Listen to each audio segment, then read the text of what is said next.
So our conversation continues celebrating International Women's Day. We continue with the theme of today as we discuss now digital innovation and technology for women empowerment. Our guest, of course, is Adenike Adeyemi, the Executive Director of the Faith Foundation. Thank you so much for joining us. Good and happy International Women's Day. Same to you. Yeah. Thank you. He for she. Yes, Indeed. Thank you. Indeed. Yeah. I have to, of course, bring back your, in order to start, your white paper from the Faith Institute, of course, your research arm, where I was looking at support for female-driven or female-led SMEs. Enabling female-led businesses to grow sustainably in Nigeria. Exactly. Yes. And so my question on that is, with respect to those female-led businesses, how important, I guess if you take the theme of International Women, how the digital equality plays into that for SMEs? So thanks, Brutus. If you look at the theme of this year, is looking at digital and innovation as being enablers for driving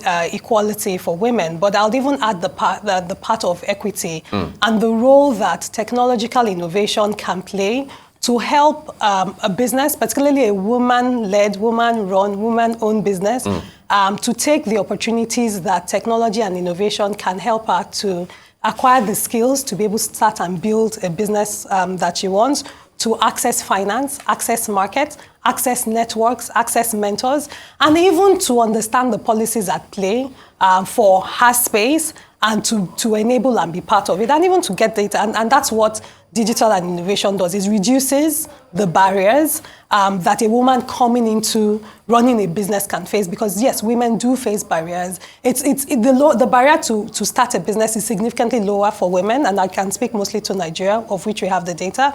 But the barriers still then remain in terms of growing and scaling the business, and also in terms of accessing funding, particularly at certain levels. And innovation and technology really help with that. Okay, thank you for that. Now, there was a map in that white paper that looked at where there were the most women-led businesses. I think Gombe, there's the map right there. Gombe, yes. Lagos, a number of states. If we're talking about technology to empower businesses, doesn't internet connectivity come in here? And are you at a disadvantage if you're a woman-led business in a Lagos versus a Gombe? How does that play out? It plays a huge role in terms of being able to access the opportunities that are available. And I'll give a practical example. In fact, using those two states, there's a program we've run that has been funded and supported by one of the major tech businesses for the last 5 years that allows us to build a program that has digital technology, management for business, and also entrepreneurial knowledge and innovation. And 2 years ago, we ran this in like 20 states, including Lagos and Gombe.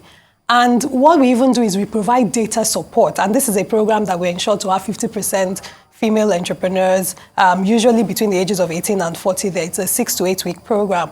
And we provide, then it was fully virtual because of the pandemic. And we also provide the internet for free with the expectation that we want them to come, have access to a device and really be able to engage and participate. And we had challenges with the participants from Gombe, not because they did not want, not because they were not interested in being attending, but because of data bandwidth. So even from the initial first few days where they couldn't even turn on their video because of the quality and the power of the internet and the infrastructure, to it then whittling over time. So we then had to resort to other offline means and methods to be able to support them. And what that means is that if locations don't have the digital infrastructure that can enable digital literacy, digital skills building, or even access to information, you're sharing information generally, and because that person has internet issues or challenges, they can then be part of that information, the opportunity that you're then bringing them away. And that's why even in these conversations, we have to talk about the role of policies in terms of providing the infrastructure, the access, and the facilitation of tools, technology, internet, that then enable women to be able to take advantage of digital innovation and technology, because it's not just saying that, but it's providing the enablement for equity. And in those conversations, you then may want to then look at more, less urban, peri-urban, rural areas that are even limited in their challenges and may not have the opportunities that Lagos as a commercial center or Abuja or Port Harcourt, because you have a lot of corporates there, are having. So when you even see things like right-of-way and some of the other things that we see some states doing, it goes beyond just giving the state, access to digital infrastructure, but it goes to providing empowerment and channels where people are able to get information, resources, and insight that build their business and in turn also build the states or the environments that they're in. I mean, that couldn't be a more perfect example with the program that you run. Thank you for that. Okay, so there's, that really just puts everything clearly out there for everyone. There's a value proposition as well from that report, and I particularly want to ask you about the agility to digital literacy. Yes. What does that mean? To be nimble, flexible? What does that mean? So I think, one of the things we said in that map was to show the opportunities that present to invest and support women-led businesses. And part of that, beyond saying that, when you give women money, they are more likely to pay back at the time you want them to pay back the amount than men, was also that women are more agile to digital literacy and knowledge. Even though for a long time, there's been more disadvantage, because when you think about digital knowledge, and I'm very careful not to just think of tech businesses, but to say that in this conversation, it's the entire value chain of women running businesses across board, whether micro, small, and medium enterprises to the much more high growth businesses and the unicorns and the like. And so what we found is that women are curious and interested in technology, and because they have the ability, or maybe because the way nature nurture works, they do so many things at the same time, women really take on to digital literacy knowledge faster. And that is even on the backdrop that you probably will find maybe less than 20% of women in STEM fields or STEM education. But when you give a woman access to a device, when you teach her knowledge around whether it's digital marketing or how to use technology to be able to manage their inventory, their product, or to receive payments cashless, for instance, that they take it on faster with that. And it's important that everybody doing something in this space or supporting women and also encouraging women to do that. A simple example is that if you think of, in this conversation, let's think across spectrum, not just young women, but middle-aged and older women. So the example I was going to give now, if you think of your moms or aunties, who uses WhatsApp more? Right. Is it the men or the women?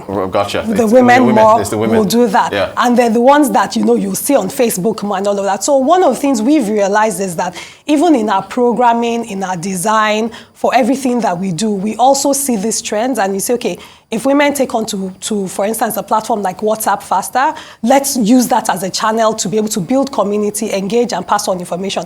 If they take on to channels like YouTube because they go and watch videos, let's make sure that we pass information and knowledge through those platforms that they're able to understand and use and appreciate. But yes, women's agility to quickly take on digital literacy, even when they've been advantaged to access it, is a problem.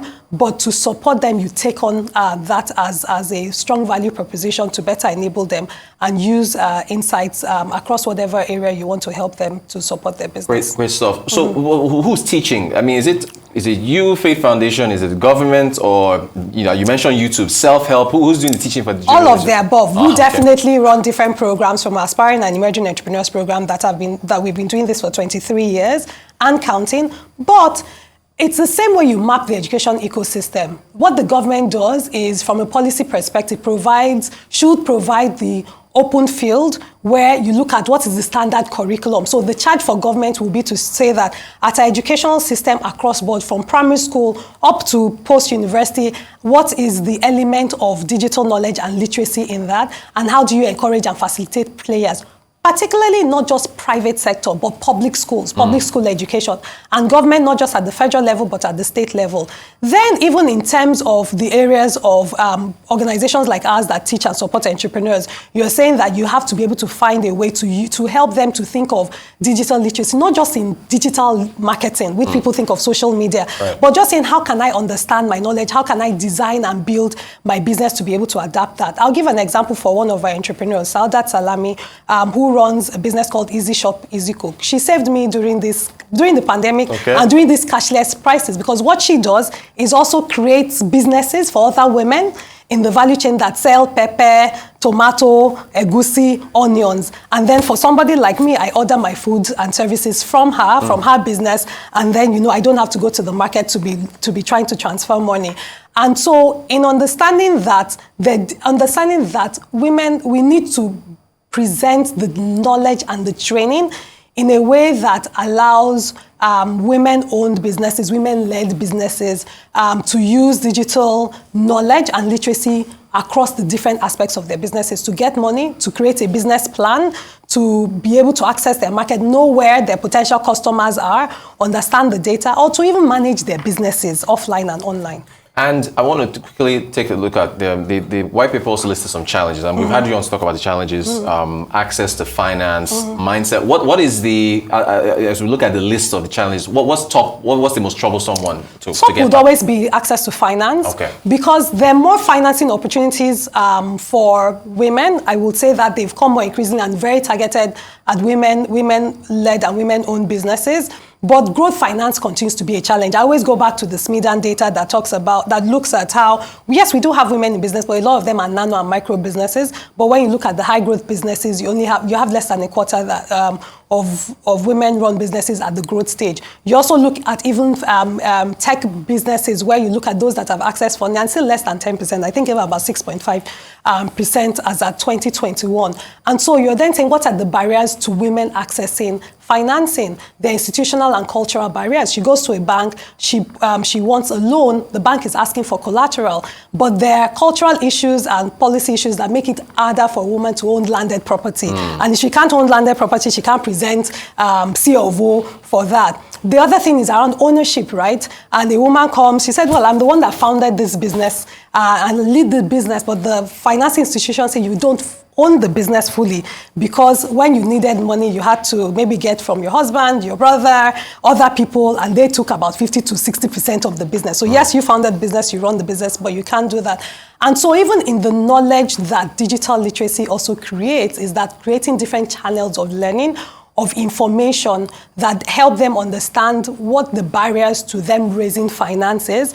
But on the other hand, and one of the things that technology does is that it provides data and insights.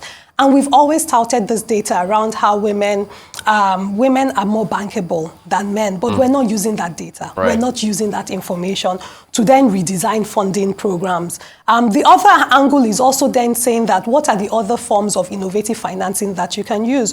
Because at the end of the day, most women and most entrepreneurs just want to be able to sell their products and services.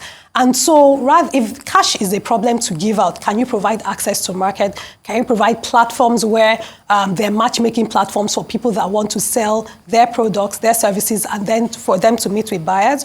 Or what are the things that business wants to finance? Is it equipment? So rather than giving cash, provide some sort of arrangement for equipment financing or equipment purchase that then reduces the need for the women to have cash. So thinking of innovative ways to bypass some of the issues that we've seen. They're not new issues, we see them there, so that when we're saying that, digital technology innovation provides us insights with data, we're using that data to address the problems that we've seen, we've known, and then really, really move the needle.